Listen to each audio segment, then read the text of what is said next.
Hello guys, welcome back again to Burnt Hill Machine YouTube channel. My name's Herb and today we got another project. So the project today is we need to make an adapter plate for a degree wheel for a 2-liter Honda. Okay, so the crappy adapter plate that they give you that comes with these little setups really doesn't fit it's universal, so it doesn't fit anything well. So I'm going to make an adapter plate so that it fits really well, so that I can use this in my class. Okay, so I made a drawing of what I want to make, quick little drawing, and of all the different little features that are going to be on this component. So I'll bring you over here and we'll take a peek at it. All right. Okay, so here's the drawing that we're going to use to make this component. You zoom you in tight.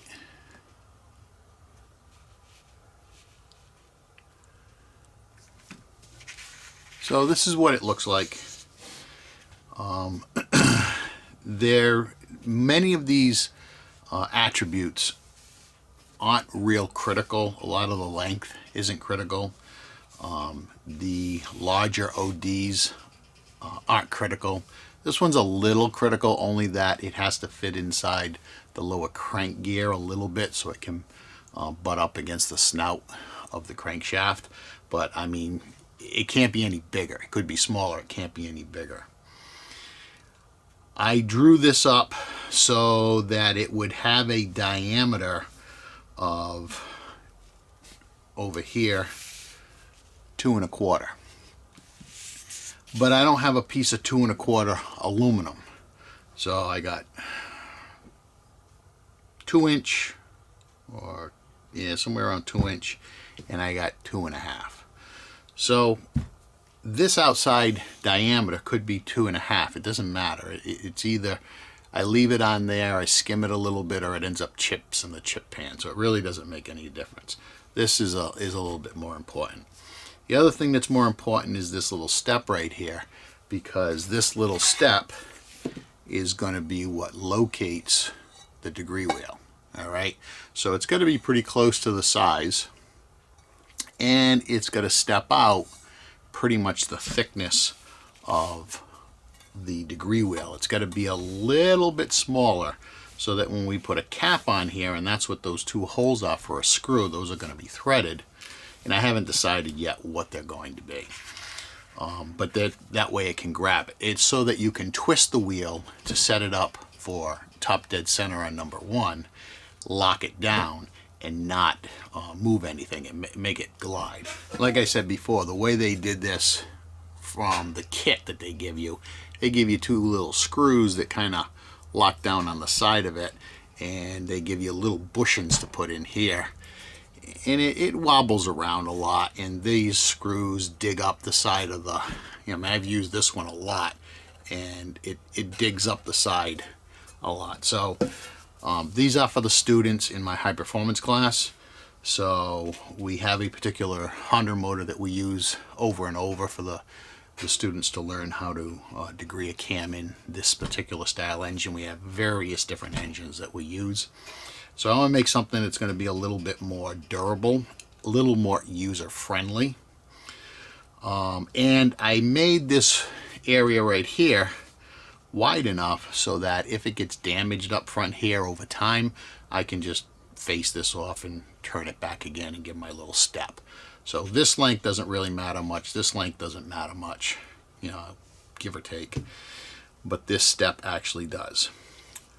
So I don't have a 2 1/4 stick of aluminum. I got some drops. I do have this one right here, which is 2 1/2.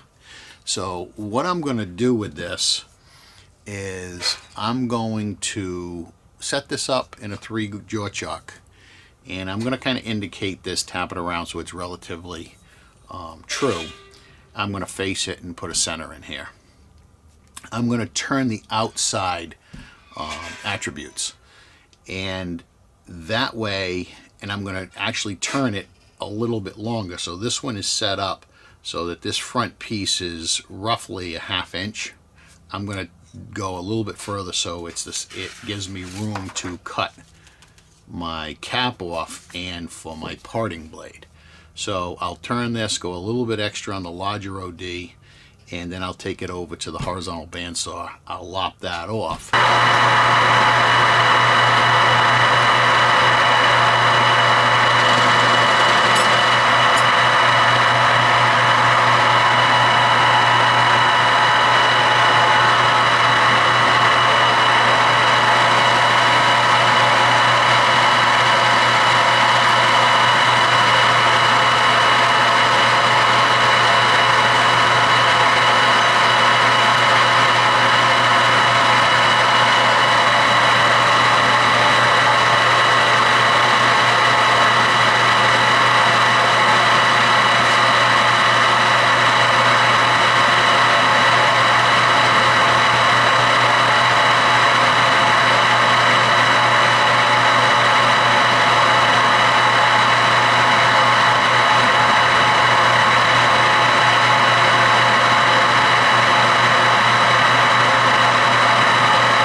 Alright, so we want about 2 1/4.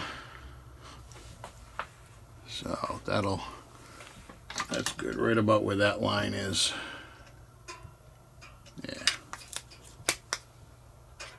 That's close enough. Let's put a center in it.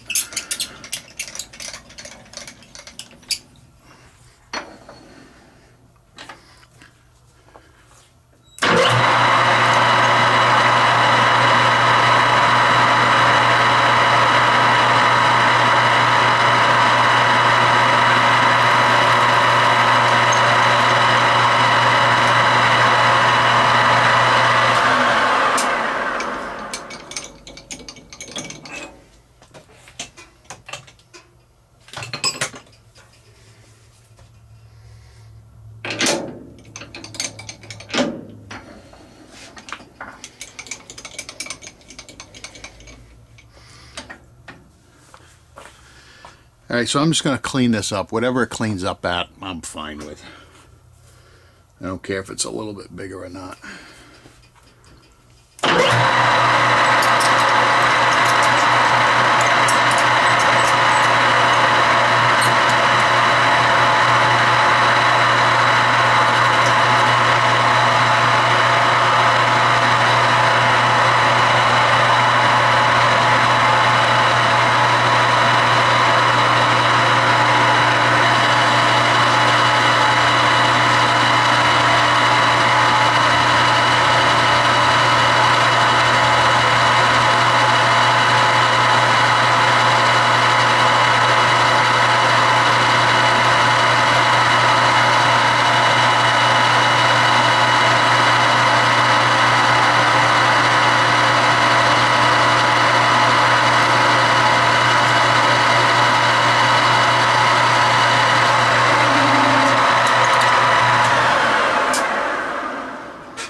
Alright, that cleaned up all the way around. That's good. We'll put a little chamfer on that. Well, I got to cut this down, so it doesn't really matter at this point. Alright, let me go get my print. I'll be right back. Alright, so our first feature is going to be turned to 1" 650, and it's going to be 1 inch back from the edge. Okay, so what I did was I set my dial caliper to 1" 650, zeroed it. I'll measure it. It'll tell me how much I got to take off. And again, plus or minus, whatever. It's as long as it's smaller than that, it's good. But it can't be any bigger.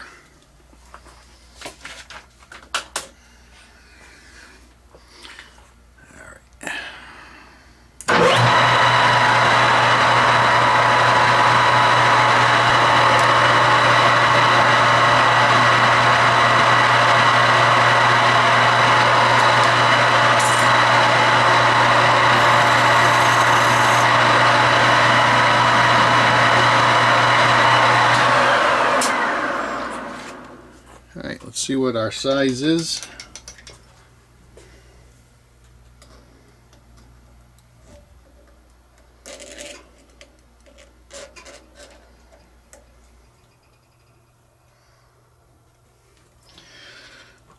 So we're going to take 836 off.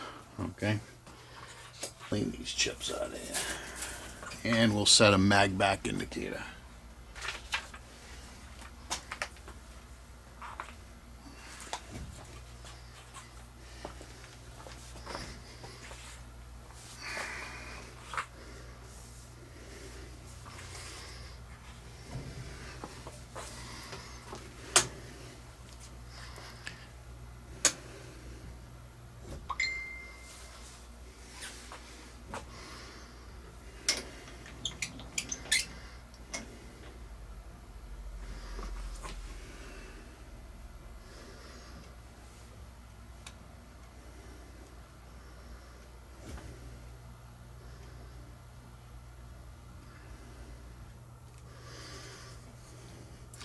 And that line I usually put on there, it's more for you guys so you guys can see it. But let's see, 1, 2, 3, 4, 5, 6, 7, 8, 9, 10. That's 1 inch.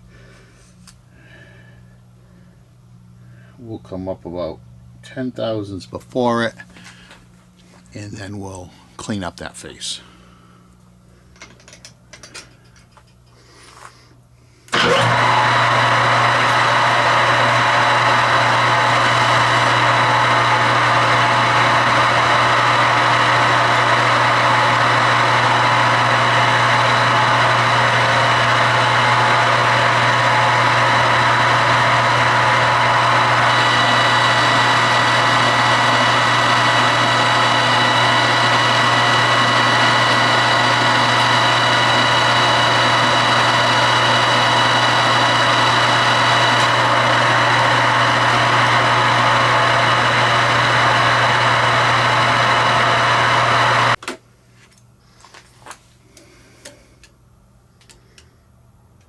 Alright, so I got about 40 thousandths left.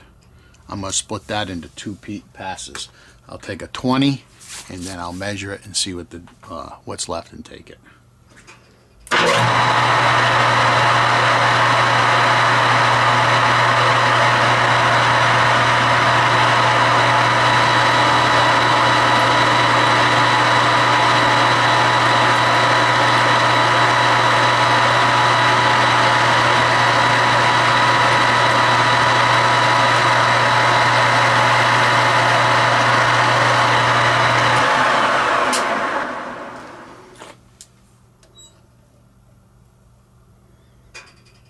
I got 21 thousandths. I'm going to take that all in one shot.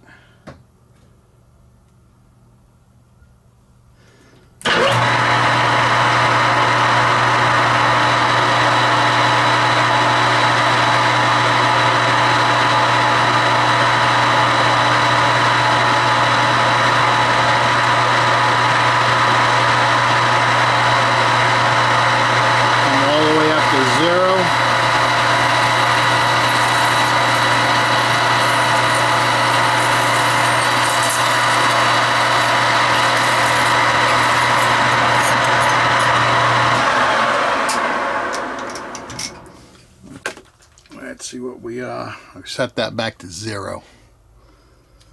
Let's double check. Alright, we set it at 0.